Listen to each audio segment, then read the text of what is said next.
আসসালামু আলাইকুম, আমি রেবেকা সুলতানা আমাদের শরীয়তপুর থেকে বলছি।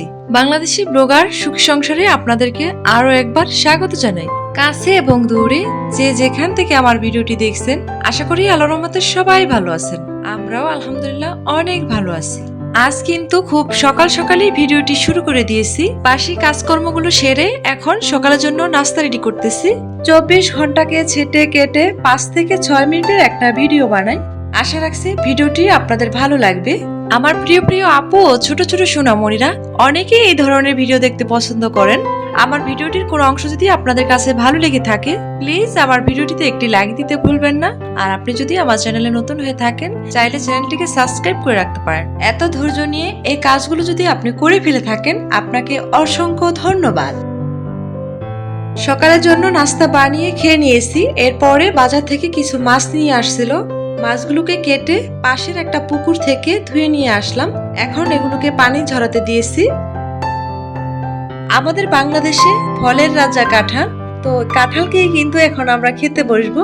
তা না হলে কিন্তু পরে আর খাওয়া হয় না। সকালেও খালি পেটে খাওয়া হয় না, আর দুপুরে ভাত খাওয়ার পরও হয় না। আর রাতে কাঁঠাল খেলে আমার কাছে মনে হয় গরমটা একটু বেশি লাগে। এখন যেহেতু 11টার মতন বেজে গেছে, তো একটু ফাঁকে ক্ষুধাটাও পেয়েছে, তাই 2টা কাঁঠাল ছিল, তো একটা অনেকটা পেকে গেছে, সেটাকে ভেঙে নিয়েছি। আর অন্য যে আরেকটা আছে সেটাকে পরে পাকলে তারপর খাওয়া হবে। কাঁঠাল একটি স্বাস্থ্যকর খাবার, এটা আমরা সবাই জানি। পাকা ও কাঁচা কাঁঠাল দুইভাবেই খাওয়া যায়। আর কাঁঠালের বিচি, এটা তো ফেলে দেওয়ার নয়। কাঁঠালের বিচিতে প্রচুর পরিমাণ ভিটামিন থাকে, তাই কাঁঠালের মতোই এর বিচিও পুষ্টিগুণে ভরপুর। দৃষ্টিশক্তির পাশাপাশি চোখের নানা সমস্যা দূর করে। এই বিচিতে রয়েছে প্রচুর মাত্রায় আয়রন, যা খুব অল্প দিনে রক্ত শূন্যতা দূর করে। কাঁঠালের বিচিতে উচ্চ মাত্রার প্রোটিন থাকার কারণে এর ব্যবহার অনেক জনপ্রিয়। আবার অনেকেই কিন্তু এই কাঁঠালের বিচি খেতে পছন্দ করেন না।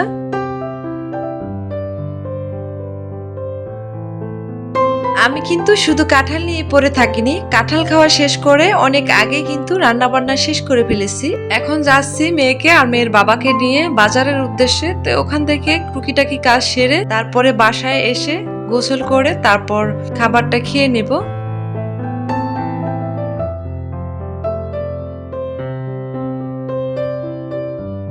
বেশ কিছুদিন যাবত দেশের পরিস্থিতি খারাপ থাকার কারণে বাইরে বের হওয়া হয় না। ঘরের কাজের পাশাপাশি কেমন যেন কিছু কেনাকাটাও জমে আছে, তো ওগুলোকেই আস্তে আস্তে সেরে নেব। দেখি কিছু পছন্দ হয় কিনা।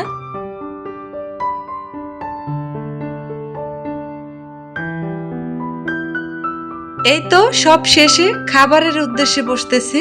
তো খাবারটা খেয়ে আবার একটু রেস্ট নিতে হবে। আজ কিন্তু অনেকটা ক্লান্ত লাগতেছে, কারণ অনেক কাজ করেছি। হয়তো সেগুলো আপনাদের সাথে আমি শেয়ার করতে পারিনি।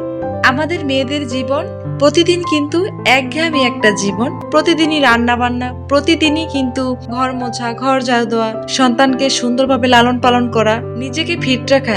এত সময় আমরা কোথায় পাই বলেন তো? আসলে কি, খুব সকালে যদি আমি একটু ঘুম থেকে উঠতে পারি, তখন কাজের অনেকটা বরকত খুঁজে পাই। তা না হলে কিন্তু বরকতের কোনো আশাও করা যায় না, দেরি করে ঘুম থেকে উঠলে আর কি। ক্যামেরার বাইরেও কিন্তু আমরা সাংসারিক মেয়েরা অনেক কাজ করে থাকি, সেগুলো হয়তো আমরা সবসময় আপনাদের সাথে শেয়ার করতে পারি না। গরম শেষে শীত চলে আসবে, এর প্রস্তুতি কিন্তু সময়ই নিতে থাকে। সময়টা কিন্তু ছোট হয়ে যাচ্ছে।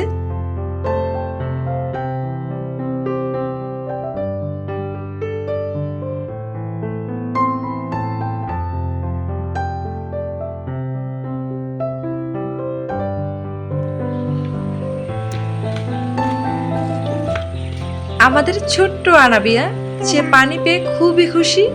খুব খুশি মনে ও পানিগুলো ধরতেছে। বাচ্চারা একটু পানি পছন্দ করে, এটাই স্বাভাবিক।